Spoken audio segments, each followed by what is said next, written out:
I'm here with James after the game that we just watched, a 1-0 defeat away to Newcastle. James, I can feel your sense of disappointment. It's palpable. Sum up for me how you feel that game went. Sometimes I don't like doing reactions straight after a game. I know obviously I'm on a watch along, so it goes against that. But because I don't really know. I actually don't know how I feel. I mean, I think a lot of things can be true. Did we defend well, have a decent shape, take the fight to Newcastle? Yeah, I'll give the boys credit for that. I think they showed some fight. I don't think they looked like they got overwhelmed by the atmosphere, that they got overwhelmed by a Newcastle side that have slapped PSG there and done some good things this season. But I don't think they showed enough invention. I don't think they showed enough creativity. And I don't even mean, people might point to the last 20, 25 minutes, you know, when we're chasing a goal to show something. I actually think that is when it's hardest to score goals. Like, that is when Newcastle are going to set up camp and make it really difficult to break down. When you're missing Jesus, you're missing Erdogan, you're missing Partey. Not I can forgive it, but it's not overly surprising. A lot of teams have struggled. Tottenham struggled to score against 9-man Liverpool because when teams get in that shape, it's difficult. Especially when you're away from home against Newcastle, who were renowned, especially last season, for their defensive setup and how committed they were, especially at home, all that.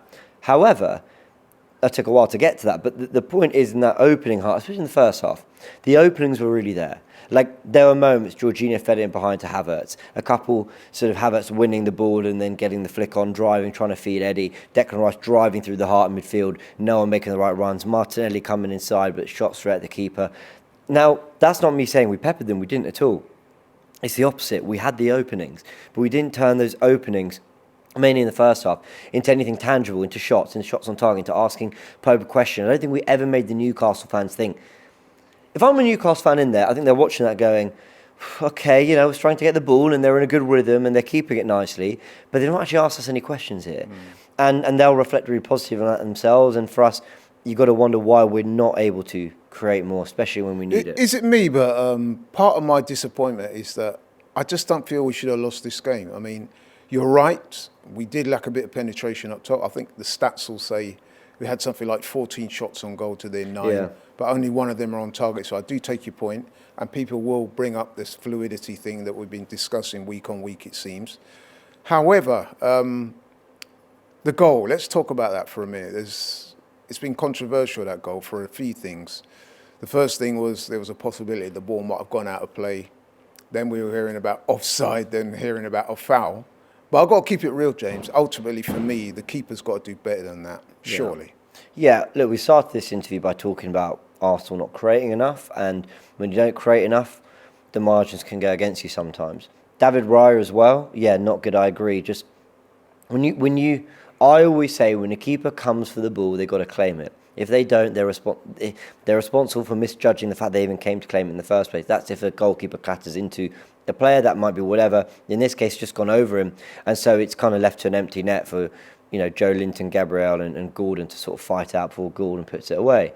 Don't you think it's somewhat ironic that we've got two keepers and at the moment we're still not sure who's the number one, and none of them are really performing to their optimum levels? Well, you know, I think this was seen as a good problem, you know, two great goalkeepers battling it out. What we're actually getting is neither looking like they deserve it right now. Now, granted, Ramsdale's had way less opportunity since Raya's, you know, first start to prove himself, but hey-ho. On that goal, and I've deliberately waited a little, you know, to bring this up, because a lot of people, and I'm seeing on Twitter, I tweeted that I didn't know how to feel, and a lot of people are saying, you know, it's simple, James, we got robbed. You know, refereeing cost us. I don't know. I think the Joe Linton one is a push. I don't feel like it's a terrible decision. And Arsenal fans might think, are you crazy, James? But you get a lot of this and that. Now, what happens is the week before in the Manchester derby, you gave a penalty to Man City for a pull by Højlund on Rodri.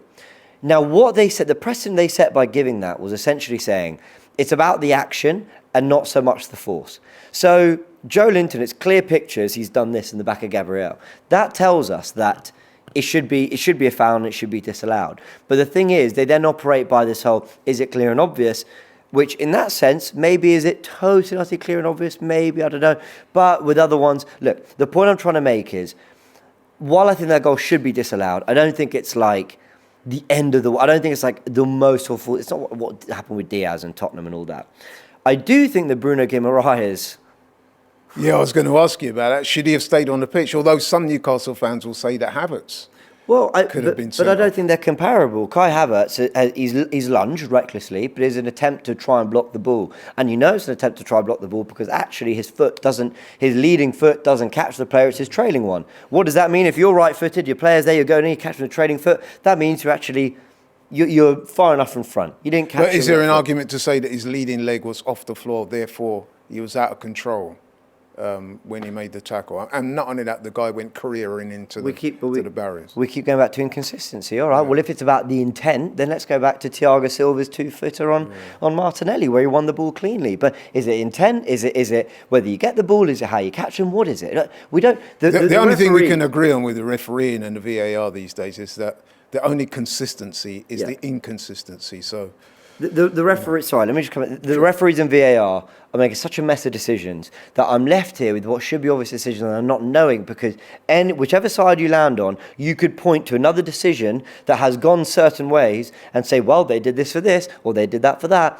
And so it's just making it this complete mess of a discussion. But let's just land on, this is the least controversial. I've been quite balanced, saying that the Newcastle goal, I understand why it's... No, I don't understand. I don't think it should be given, but I'm not overly hurt by that one. The Kai Havertz one, for me, it's not a red. I think they got that one right, credit to the ref. But how VAR has seen Bruno Guimaraes deliberately run into him like that and not give a red, that is the... I must admit, you explained it to us when we did the watch-along as something like, it wasn't his elbow. No, they told him.